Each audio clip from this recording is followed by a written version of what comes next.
The American Indian Center provides many services and programs for the American Indian community in Chicago, but a hallmark is the Three Sisters Garden Project.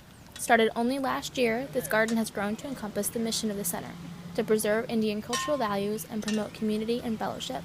Last week we planted the first sister, which is corn, and then you plant the beans, which is the second sister. It's a companionship with the beans and the corn.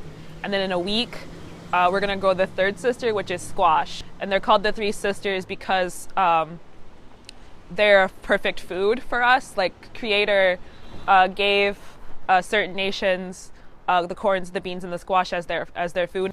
You don't take negative energy into the garden because those are living things. While you hold them, make sure you say like a little prayer, like thank them. We're trying to keep that tradition going and teach it to our kids and teach it to community as well, so that way they can also have that knowledge.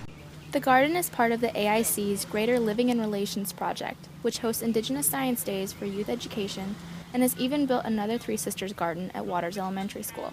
The idea is that we want to be able to work with teachers who are working with our students and work with schools that are nearby so that they can have a better understanding of Native education and Indigenous science.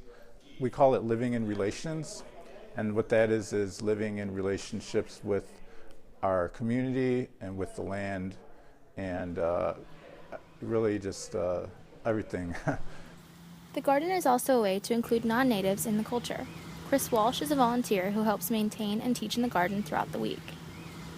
It's something that could involve anyone from children to elders could take part in it, and anyone actually in the neighborhood is welcome to look at it too. It's there for everyone, really. This inclusiveness and connection to nature is at the heart of the garden, the AIC, and American Indian culture. As Native people, we're about building community, and a garden is supposed to be for community. I'm originally from the Pacific Northwest. Having other Native people to be around, it's like having my family. Like, I feel like I'm home, but I'm not home. Aaron Cizik, Medill.